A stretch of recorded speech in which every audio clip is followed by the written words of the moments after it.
예수님께서 이 땅에 오신 이유는 당연히 우리를 구원하기 위해서 오신 거죠. 그런데 그것만은 아니에요.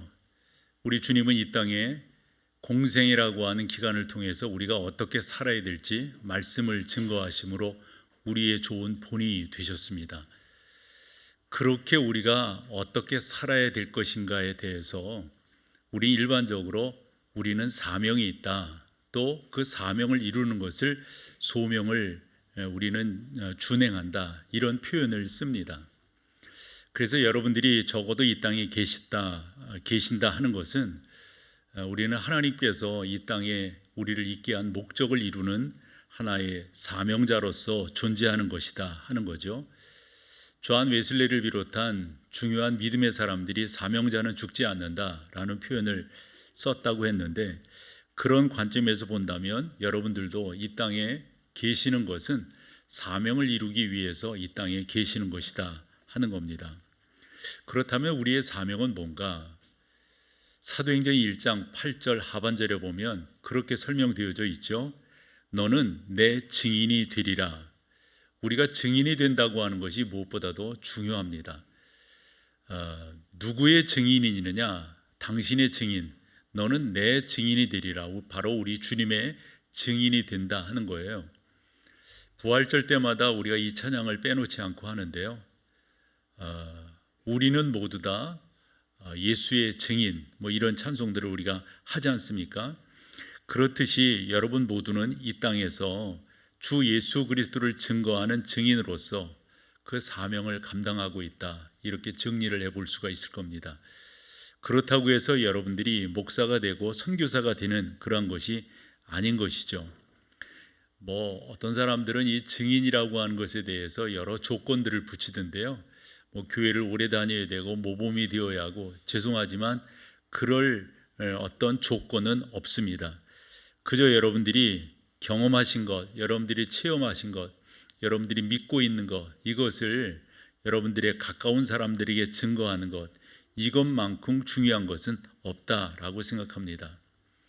어찌 보면 여러분, 이와 같은 여러분들의 증인된 삶, 그것을 사명이라고 본다면 이 모든 것은 다 여러분들이 준행하지 않으면 안 되는 그러한 하나님의 명령이라고 볼 수가 있습니다. 그런데 그렇게 어려운 게 아니라고 생각해요. 먼저 두 가지만을 말씀을 드려보면, 저는 여러분 주변에 있는 사람들이 주일날이면 당신은 교회 가시는군요, 이렇게 주변 사람들이 알고 계시다고 한다면 그것도 저는 요즘 세상에서는 상당히 중요한 증인된 삶을 살고 있다라고 말씀을 드릴 수 있고요.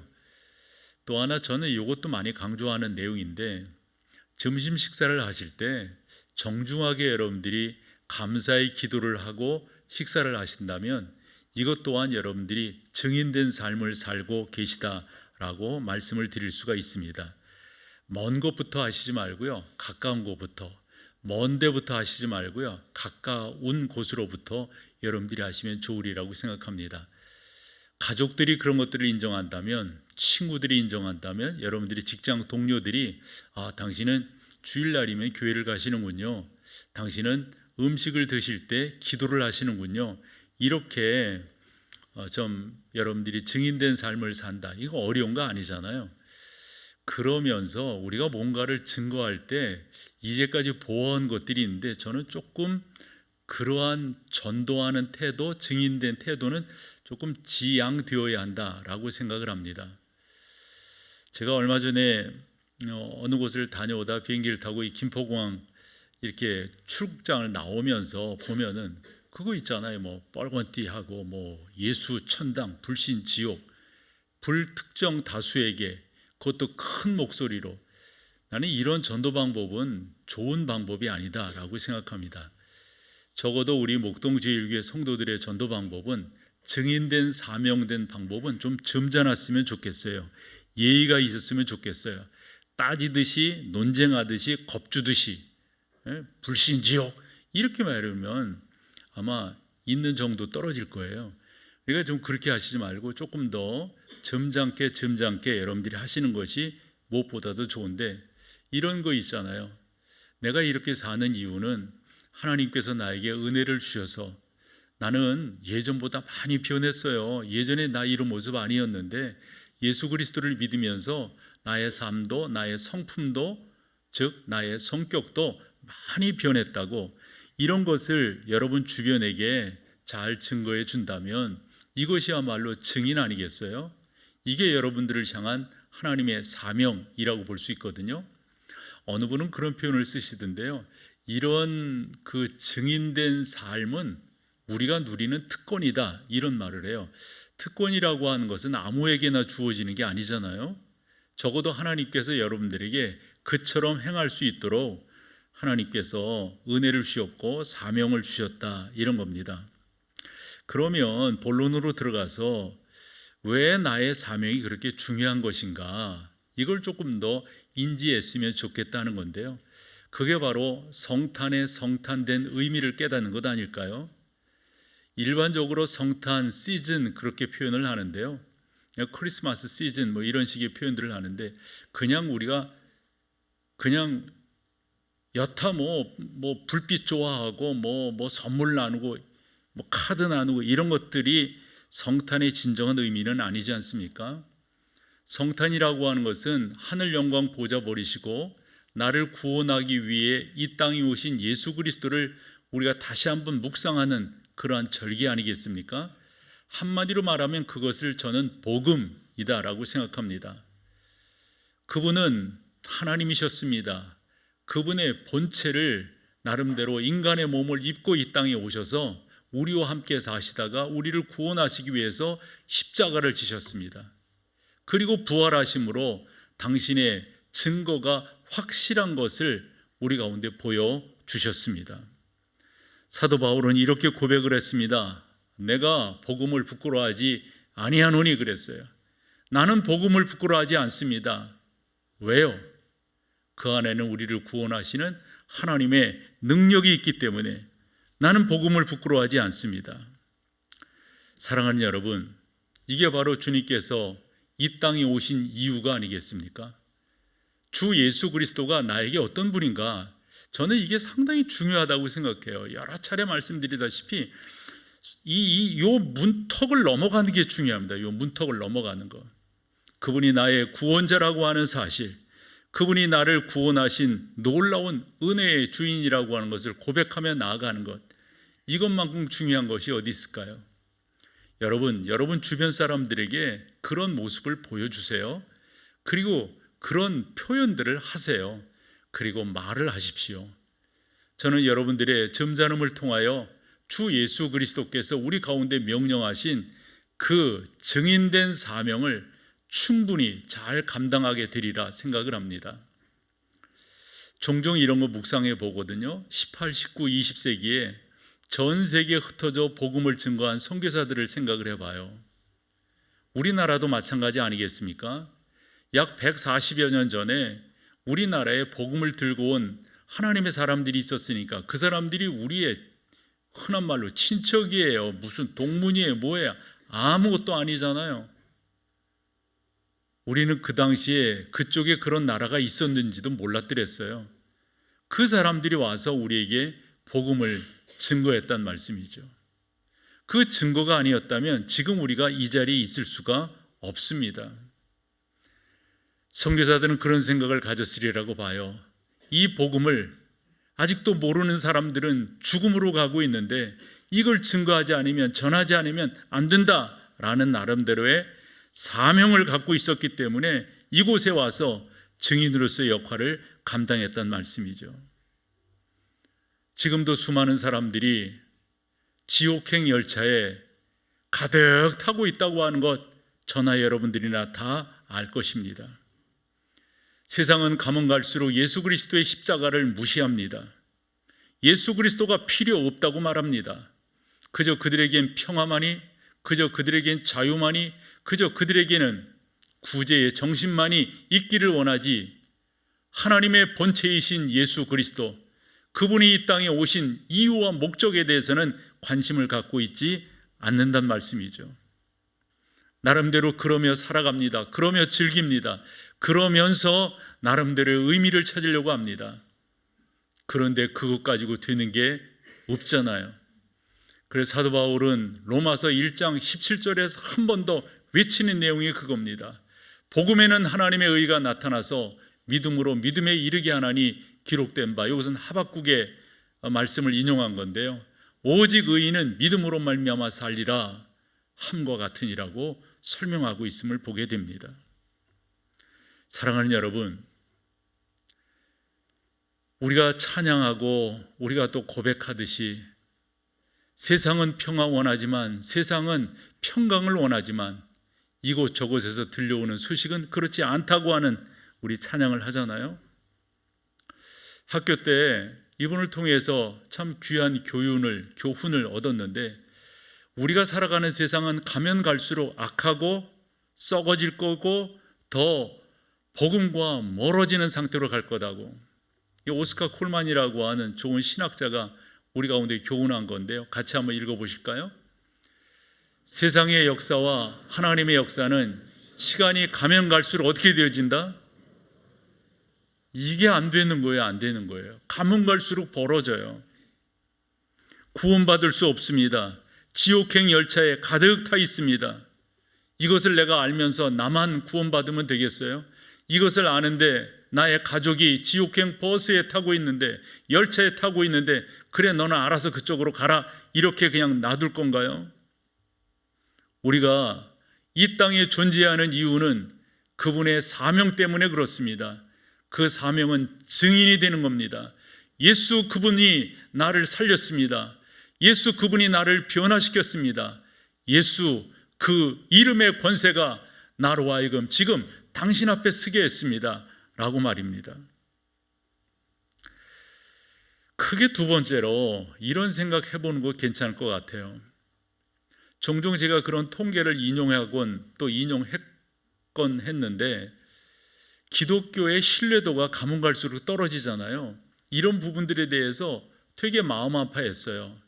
그런데 믿는 또 이 사역을 감당하는 목사인 저만 그런 것이 아니라 세상이 그렇게 본다고요. 그건 무슨 말씀을 드리려고 하냐면, 우리 이런 말 하잖아요.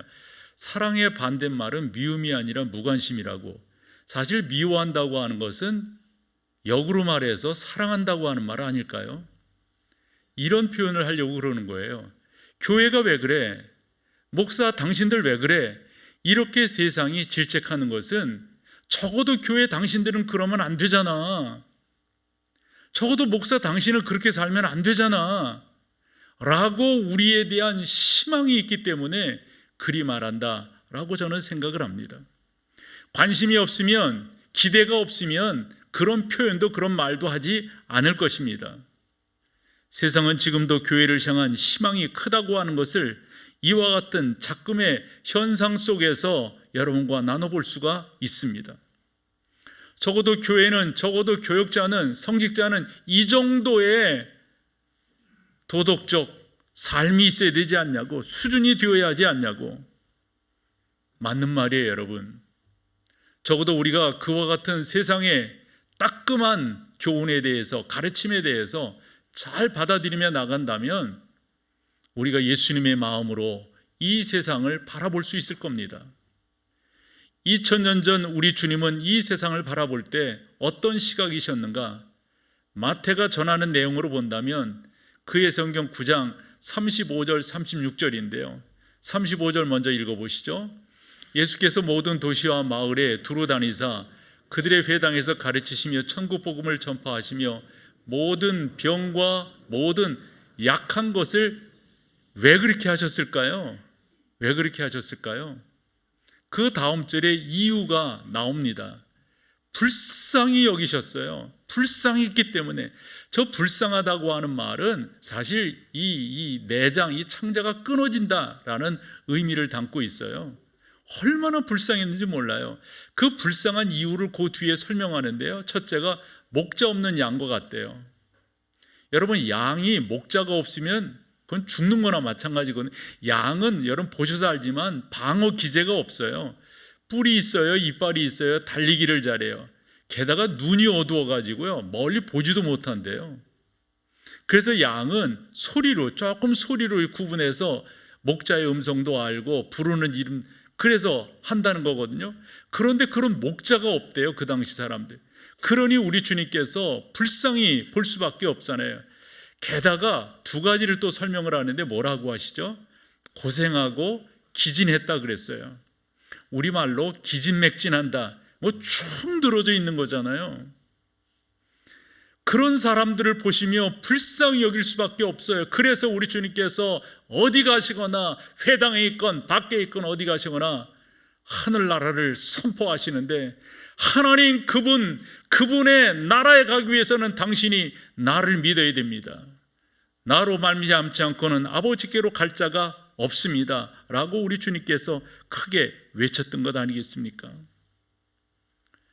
사랑하는 여러분, 2000년 때만 그런 것이 아니라 지금도 우리 눈에 보이는, 뭐 죄송하지만 제 시각에 보이는 많은 현상들은 우리 주님께서 마태복음 9장 35, 6절에 말씀하신 그 내용 그대로예요. 근본에도 필리핀 가서 그런 내용들을 볼 수가 있었고 목회자들과 그런 내용을 나누게 되었는데 어찌 보면 심각하게 그지없거든요. 필리핀을 다닌 적이 벌써 저도 꽤 되잖아요. 그러한 사람들이 어떻게 구원을 받을 수 있는가? 사실은 동남아에서 필리핀만이 기독교적 베이스를 가지고 있다라고 생각하거든요. 그래서 2차 대전 1940년, 뭐 50년 이때만 하더라도 필리핀 같은 경우는 그 전도 그렇죠. 우리가 흔히 학교에서 배웠던 그 시모노세키 조약 그 전까지만 하더라도 필리핀 사람들은 하와이처럼 미국의 한 분야가 되는 것을 또 그렇게 하려고 이런 식의 하나의 그 움직임이 있었단 말이에요. 우리가 알다시피 6.25 전쟁이 끝나고 나서 나름대로 필리핀이 우리보다 얼마나 더 잘 살았습니까? 그런데 지금의 필리핀은요, 지금은요 너무 아쉬워요. 그 이유가 뭔가? 리더의 문제입니다. 리더의 문제. 그 리더 중에 성직자들의 문제입니다. 하늘의 소망과 천국을 이야기하려고 하는 캐톨릭, 또 그리스도 교회, 또 거기 이단들도 많아요. 없는 거예요. 그저 이 세상에서 먹고 사는 것에 그냥 급급해가지고 그것에 함몰되어서 살아가는, 그러니 무슨 소망이 있겠어요? 종교가 그들의 그냥 밥벌이로만 존재한다면, 소망과 희망과 하늘나라에 대한 어떤 선포가 없다면 너무 안타까운 거 있죠. 너무 안타까운 거 있어요. 그래서 그런 교육자들과 이야기하면서도 우리가 어떤 다른 거 없다. 당신들이 살아나는 길밖에, 사는 길밖에, 당신들이 복음 안에서 한 번 더 주 예수 그리스도의 그 온전하심을 선포하는 이 길 말고 어떤 길이 있겠는가? 사랑하는 여러분, 우리 주님께서 그 당시에 많은 백성들을 바라보시며 불쌍히 여기셨다라고 했는데, 목자 없는 것 같고 기진맥진해하는 그런 모습을 보면서 불쌍히 여기셨다고 했는데, 바로 지금 그러한 형편 속에 우리가 살아가고 있지 않는가 생각을 해봐요. 인생의 답이 뭐가 있겠어요? 뭐가 여러분 우리의 답일까요? 좋아요, 학교 잘 나왔어요. 좋아요, 직장에 들어갔어요. 나름대로 수입도 괜찮아요. 그래요, 그렇게 살다 보니까 노후에 대한 것도 계획이 다 있어요. 그런데 허전한 이유는 뭐예요? 왜 많은 사람들이 약물을 찾는 거죠? 왜 그렇게 나름대로 이루었다고 나름대로 갔다고 하는 사람들이 그렇게 우유주사를 맞고 그렇게 마약에 함몰되고, 왜 우리나라가 자꾸 그런 쪽으로 가는 거죠? 예수 그리스도에 대한 희망이 없으니까, 예수 그리스도를 모르니까. 예수님 빼고 우리에게 진정한 소망이 있는 게 뭐가 있을까요? 어려서부터 암송했던 성경 구절, 마태복음 11장 28절, 수고하고 무거운 짐진 자들아 다 누구에게로 오라? 내게로 오라. 주님밖에 없어요. 그럼 뭐라고 말씀하세요? 내가 너희를 쉬게 하리라. 진정한 쉼을 준다는 거예요. 사람들은 그 쉼을 찾기 위해서 갖가지 노력, 갖가지 방법을 다 동원해 보지만 없어요. 거기에는요, 예수님 말고는. 우리 주님이 그 다음 절에서 나와 함께 멍에를 매자. 사람들이 멍에 그러면 힘들어하는데 그 멍에가 주는 뉘앙스는 뭐냐면 내가 너와 함께 할게 이거거든요. 또 우리나라 같은 경우는 멍에를 매는 거 소 한 마리 말 뭐 이렇게 되지만은 그쪽 이 근동 아시아는 두 마리가 그 어깨에 멍에를 메고 같이 가는 거거든요. 그러면서 우리 주님께서 마지막 절에 그렇게 말씀하세요. 내게 배워라. 주님만이 우리에게 소망이에요. 주님만이 우리에게 진정한 안식을 줄 수 있다고요. 저는 요한복음을 이렇게 1장에서 21장까지 쭉 보면서 그 나름대로 주는 메시지가 좀 굵직하게 있는데, 예를 들어서 요한복음 3장에서는 니고데모가 등장하고 요한복음 4장에서는 수가성 여인이 등장해요. 니고데모는 관원이었어요. 지체가 높은 사람이었어요. 그가 근데 밤에 찾아옵니다, 예수님을. 4장에서 등장하는 여인은 그렇지 못해요. 사람들의 눈을 피해야 되고요. 5번 결혼했지만 6번째 살고 있는 남편도 자기 남편이 아니다 라고 주님이 말씀하시니까 깜짝 놀랄 수밖에 없어요. 한데 여기서 결혼은 단순한 결혼이 아니라 그 여인은 찾기를 원했어요. 뭐가 행복이지? 이렇게 하면 행복할까? 이 사람과 살면 저 사람과 살면 행복일까? 없는 거예요. 거기에 나오는 우물이라고 하는 것은 단순히 우물 그 이상의 의미를 우리 가운데 던져주고 있습니다. 인생의 목마름이라고 하는 것은 단순히 목이 말라서 목마른 것도 있지만은 영혼이 갈급하여서 목마름도 있는 거잖아요. 그때 주님께서 당신이 누구인가를 그 여자에게 잘 설명했더니 그 여자가 물을 들어왔다가 이 세상의 모든 도구를 다 버려두고 이것이 괜찮을 거다, 이것이 괜찮을 거다. 세상은 그랬잖아요. 이 모든 것들을 다 거기에다가 버려두고 동네에 들어가서 외쳤다 했잖아요. 와 봐라, 우리가 찾던 그리스도가 아니냐. 우리가 이제껏 생각하고 우리가 이제껏 추구했던 진정한 행복이, 진정한 안식이 여기에 있다. 우리 와보자, 가보자. 그 여인은 사람들을 따르지 않았던, 사람들이 피했던, 또 사람들을 피했던 그러한 여인 아니었습니까? 예수님밖에 없어요, 여러분. 이 예수님을 우리가 증거하지 않으면 이게 사명인 거거든요. 그 증거하는 그 행위를, 그 태도를 우리는 증인이다 이렇게 말하는 거고요.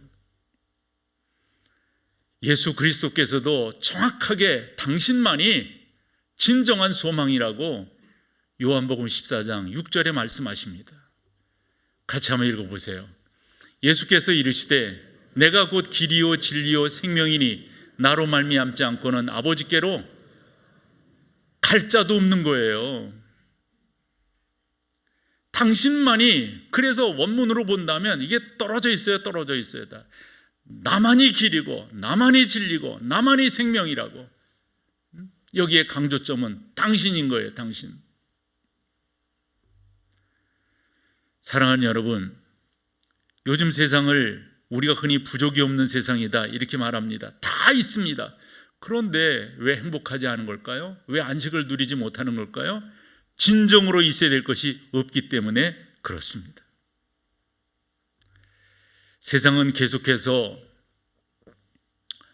진정한 행복이 뭔지, 진정한 안식이 뭔지 이것을 그렇게 찾으려고 노력을 합니다. 저는 이 표현이 적절해서 여러분들에게 좀 설명을 드리려고 하는데요. 여러분들은 우리가 물건을 팔 때 그것을 이제 판매 사원이다 이런 표현을 하잖아요. 그 판매 사원은 물건이 정확히 뭔지는 모르지만 어느 정도 듣고 파는 거예요. 근데 그 물건을 경험한 사람이 있어요. 경험한 사람, 실제적으로 경험한 사람. 그러면 여러분, 들은 사람이 열정이 있겠어요? 실제적으로 경험한 사람이 말하는 것이 신뢰가 더 가겠습니까? 여러분들은 영업사원이 아니에요. 실제적으로 경험한 증인들인 것입니다. 그래서 사도 바울은 우리 가운데 몇 가지로 우리의 영적 신분에 대해서 표현하기를 당신들은 예수 그리스도의 편지입니다. 근데 사실 편지라고 하는 이 표현은 제가 보기엔 적절하지가 않다고 생각해요. 원문으로 본다면 이해하기 위해서 설명을 드리면 추천서예요. 추천서. 적어도 우리가 추천서라고 하는 말은 내가 이 사람은 내가 이 정도로 보증합니다. 나는 이 사람에 대해서 나는 후견인을 충분히 할 자세가 되어져 있습니다. 이게 추천서 아니에요. 여러분들이 이 세상에 보내진 우리 주님께서 친히 이 사람 보면은, 이 사람 알면은 나를 아는 거나 마찬가지요. 이 사람 만나서 이야기 드리면 내 이야기를 듣는 거와 마찬가지예요. 이런 식의 설명이에요.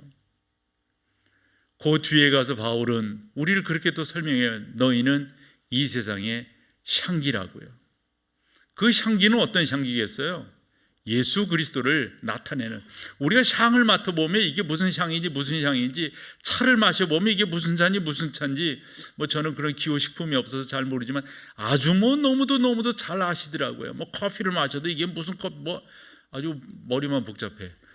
그냥 뭐 마시면 되는 건데 복잡하게들 다 그런 거 하시더라고. 마셔본 사람이 아는 거예요. 저는 잘 몰라요. 그냥 달짝지근하면. 사랑하는 여러분들이 예수 그리스도의 편지요, 예수 그리스도의 향기라고 한다면 정확하게 사람들이 알 거라고요. 정확하게. 그리고 우리를 향하여 일꾼이래요. 그리고 우리를 향하여 동역자래요. 이 고린도전서에 너무 귀한 우리의 신분적 표현들을 바울이 하고 있는 것을 볼 수가 있습니다. 맡은 자들에게 구할 것은 충성이다. 이 맡은 자들이라고 하는 것이 바로 일꾼입니다. 이 맡은 자가 바로 동역자입니다. 너희는 하나님의 동역자인 것을 알지 못하느뇨. 사랑하는 여러분, 적어도 우리가 그 정도의 생각을 갖고 이 세상에서 사명을 감당하고 증인으로서 살아간다면 얼마나 멋지겠어요. 그러면 어떻게 하면 될 건데요? 크게 세 번째로, 여러분들의 삶의 터전 속에서 사명을 감당하고, 여러분들의 삶의 터전 속에서, 여러분들의 삶의 처소에서 증인으로서 살아가면 되는데, 첫 번째로 저는 여러분들이 여러분들의 삶의 현장에서 이런 별명, 이런 어떤 별칭을 얻었으면 좋겠어요. 다른 것이라기보다도 참 저분은 신용이 있어, 이거 있잖아요. 신용이 있어. 예수 믿는 사람에게 아무래도 이게 제일 중요한 거 아닐까요? 신용이 있어. 요즘 세상은 그런 부분들이 너무 약하잖아요. 적어도 여러분들이 여러분들의 삶의 현장 속에서 신용이 있다고 하는 이야기를 듣는다면, 거기에다가 나는 예수 믿는 사람들은 좀 겸손했으면 좋겠어요. 요즘은 너무 자화자찬이 많아. 그리고 요번에도 이제 여러 사람들이 이렇게 만나고 또 그분이 소개를 해주고 그러는데, 꼭 나를 소개할 때는 많이 붙여 뭐를. 목사님 그만. 아니 보세요, 붙일 게 뭐가 있어요? 나는 가장 명예롭게 생각하는 게 목동제일교회 담임 목사예요. 이것만큼 명예로운 게 없어요, 저에게는. 그러면 다 되는 거 아니에요? 거기 뭘 붙여요? 그냥 내가 보증인데, 이게 거기다 뭘 더 붙이냐고. 이만한 사람이 있냐고. 그냥 갖다 말을 하면 되는 거잖아요. 그냥 이렇게 딱 말을 하면 되는데 뭘 거기다 붙여. 그만해. 여러분, 저는 여러분들에게 이런 식으로도 말을 했어요. 여러분들이 어디 가서 제 이름 석자 됐을 때 욕먹지 않을 거라고. 나는 우리 애들이 어디 가서 우리 아버지가 누구입니다라고 말을 했을 때 욕먹는 그러한 애비가 되고 싶지 않아요. 여러분 신용이 있으셔야 돼요. 적어도 여러분들이 겸손하셔야 돼요. 뭐보다 뭘 붙여요. 그냥 내 자체가 난데 뭘 붙여요. 만약 붙이라고 한다면 이거는 붙여야 되겠죠. 좀 실력이 있었으면 좋겠어요. 난 그런 얘기 종종 들었어요. 예수 믿는다고 하면서 이것도 못해 저것도 못해. 자기 무슨 모태 신앙이야? 나는 목사니까 목사들이 이렇게 모임이 이렇게 하고 보면은 이런저런 이야기 많이 해. 나는 그렇게 이야기하죠. 문제는 당신한테 있다고. 당신이 그 가운데서 그처럼 나름대로 잘 믿음의 사람으로, 믿음의 성직자로, 믿음의 목회자로 갖춰져 있다면 거기에 많은 문제들은 해결될 거라고. 여러분들이 직장에서도 그래야 되리라고 봐요. 이게 사명 있는 자의 증인된 삶의 태도예요. 태도. 또 하나 말씀을 드려본다면 난 이것도 너무 중요하게 생각하는 저의 삶의 가치이기도 해요. 여러분, 긍정의 사람이 되세요. 긍정의 사람. 요즘은 너무 자주 섞인 음성들이 너무 많아요. 뭐 세상은 세상대로, 교회는 교회대로, 특별히 코로나19 이 이후의 교회 어렵죠. 힘들죠. 요번에도 어느 목사님을 만났는데 교회가 이렇게 어려워졌다고, 3분의 1 토막이 났다고. 3분의 1 토막이면 가운데 토막만 남았네. 아니, 가운데 토막이면 되는 거 아니에요. 왜 무슨 말을 하려고 하냐면 너무 우리는 보여지는 것에, 이 크기에, 양에, 여러분 기독교는 크기와 양이 아니에요. 그냥 자연스럽게 따라오는 거지 우리가 쫓아가야 될 나름대로의 목표는 아니라고요. 저는 그렇게 생각해요. 적어도 우리가 가야 될 길을 분명하게 간다면. 그래서 어떤 방법, 어떤 목사님은 어떻게 하세요? 뭐를 어떻게 하기는, 뭐를 어떻게 해요? 여러분, 제가 뭐를 어떻게 하든가요? 저랑 24년 살았는데요, 제가 뭐 이거 했다 저거 했다 이런 거 보셨어요? 뭐를 어떻게 해요? 주의 말씀 속에 살면 되는 거죠. 성경대로 살고 성경대로 선포하고 성경이 우리 가운데 말씀하는 것을 쫓아가면 되는 거지, 그 이상 뭐가 더 필요한 건데요. 여러분, 저는 이 교회에서 허락되어지는 제 시간 속에 이것 빼놓지 않고 할 거예요. 이것만 강조할 거예요. 더더욱 본질로 돌아가자. 본질로 돌아가자. 성경으로 돌아가자. 이것보다 더 귀한 것이 어디 있을까요? 아멘 하는 사람이 적어서 좀 그렇지. 응? 여러분, 다른 거 없어요. 다른 거. 저는 제 스스로가, 이 표현이 좀 어색한데, 저는 제 스스로가 좋은 게 하나 있어요. 좀 이렇게, 그만해야지. 나는 내가 좋아. 내가 좋아. 그래 선이 굵잖아요. 저는 그래도 이렇게. 뭐 불만 있어요? 굵직하게 가잖아요. 왔다 갔다 하지 않잖아요. 예수 믿는 게 그런 거죠. 여기 발 디뎠다 저기 발 디뎠다, 이랬다 저랬다 저랬다 이랬다, 딱 가는 거죠.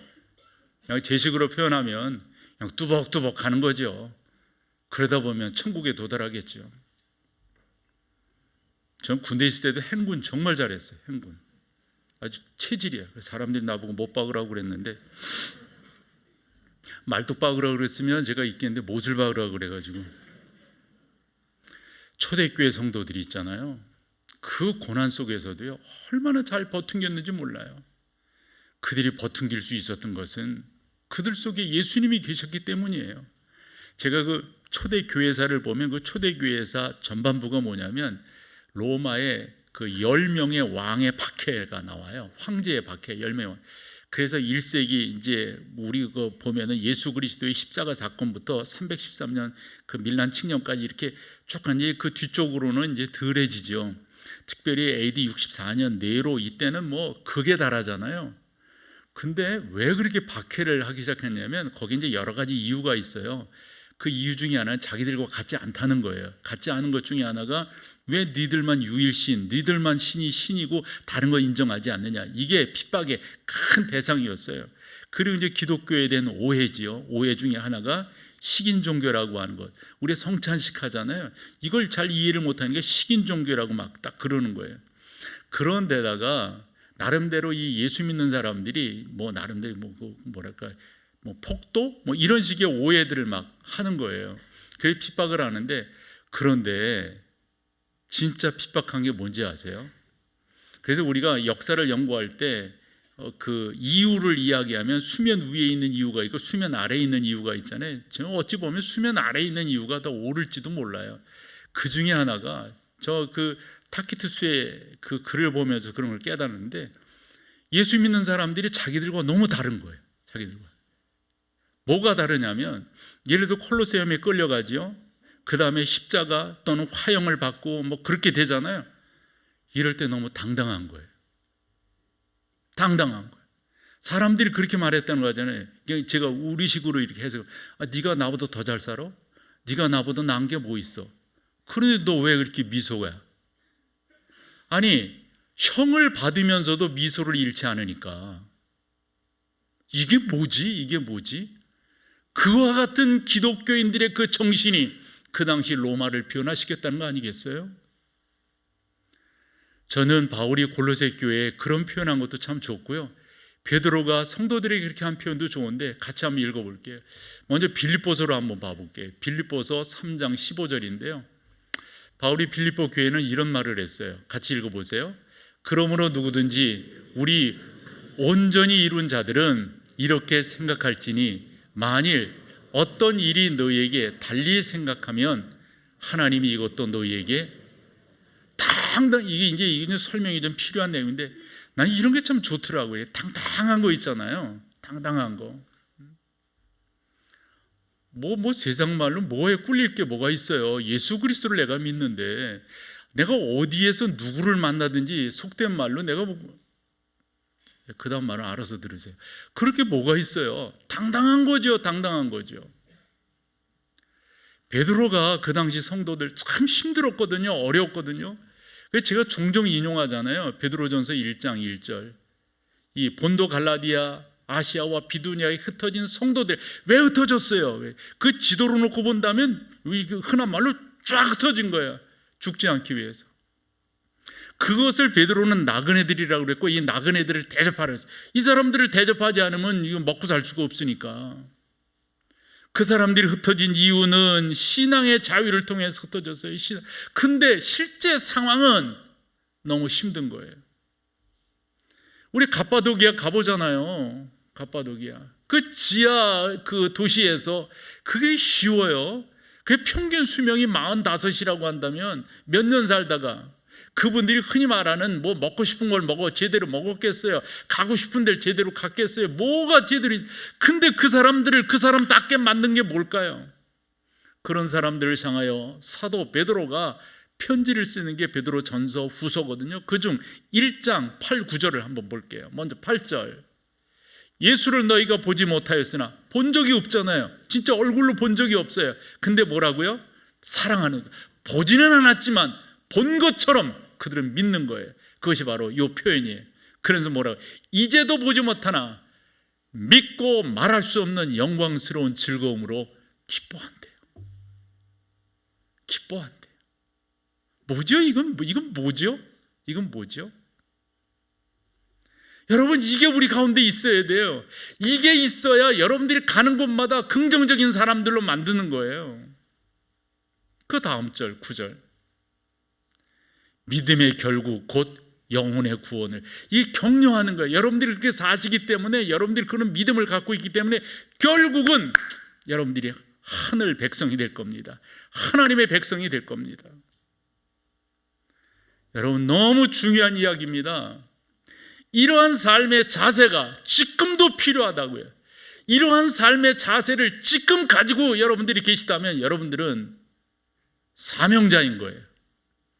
그 삶을 여러분들의 옆에 사람들에게 보여주고 있다면 여러분들은 증인인 거예요. 그렇기 위해서 여러분들이 이 땅에 존재한다고 성경 우리 가운데 설명하고 있는 거예요. 난 종종 그런 이야기 하잖아요. 교회가 욕먹는 거 난 이해 못한다고요. 목사로 태어나서 목사로 살면서 세상에 지탄의 대상이 되는 거 나는 이해 못한다고요. 적어도 이 정도의 삶의 가치를 갖고 그렇게 조심조심 살아가는데 왜 지탄을 받아야 되는 거죠? 그게 더 이상한 거 아닌가요? 적어도 우리는 이 길을 쫓아가야 됩니다. 적어도 우리가 이 땅에 존재하는 이유가 뭔지, 우리는 무엇을 위해서 살아야 되는지, 어떤 일을 해야 되는지 결론을 지어볼게요. 요즘 흔히 하는 말로 메시지보다 메신저가 중요하대요. 아무리 좋은 메시지라 할지라도 누가 전하느냐가 중요해요. 누가 전하느냐가. 엉망으로 살면서 하늘 영광 이야기하고 엉망으로 살면서 예수 그리스도 이야기하고 그렇게 살지 못하면서 주님이 우리를 구원하셨다. 이게 말이 되냐고요.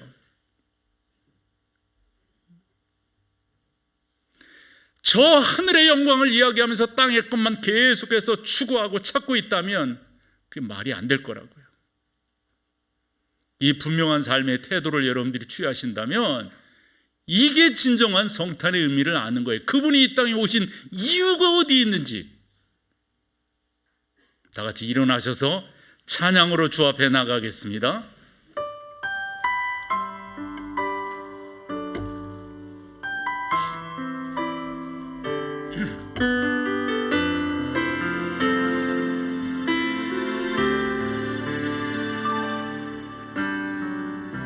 이 세상 가장 아름다운 순종의 눈물 온 세상 다시 빛나게 한 생명의 눈물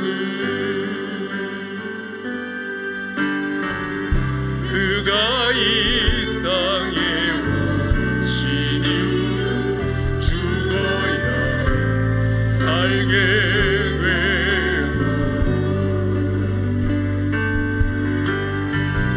저야만 승리하니 놀랍고 영원한 신비 지으신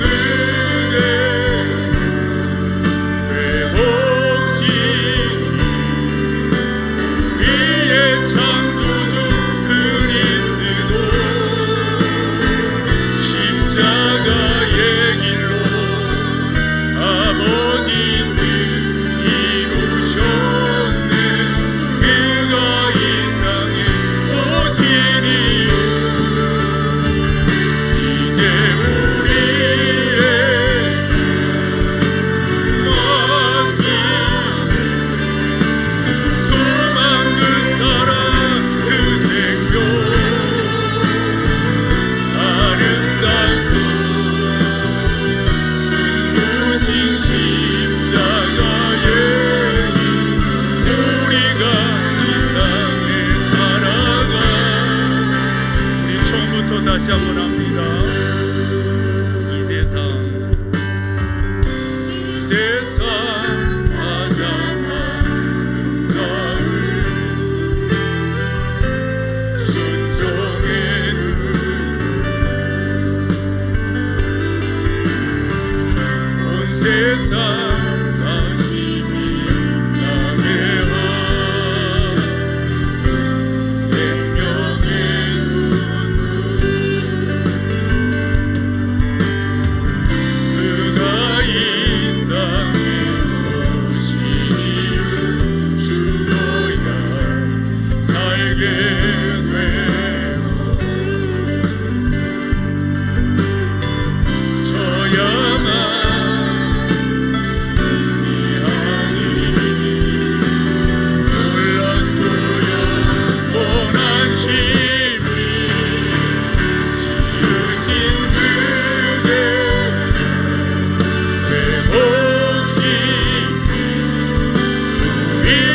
창조주 그리스도 십자가의 길로 아버지 뜻 이루셨네 그가 이 땅에 오신 이유 이제 우리에게 맡겨진 그 소망 그 사랑 그 생명 아름답고 눈부신 십자가의 길 우리가 이 땅에 살아갈 이유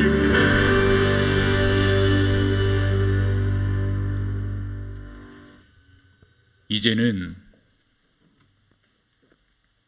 우리가 이 땅에 살아갈 이유가 뭔지를 분명히 보여주시기 위하여 하늘 영광 보좌 버리시고 이 땅에 오셔서 성탄하셔서 지금도 우리와 함께 계시는 주 예수 그리스도의 놀라우신 은혜와 보내신 아버지 하나님의 그 크신 사랑과 주 예수 그리스도의 교훈을 우리 삶 속에 적용시키셔서 그대로 살게 하시는 성령 하나님의 놀라운 은혜와 은총이 귀한 여러분 가운데 이제로부터 영원토록 함께 있을지어다. 아멘.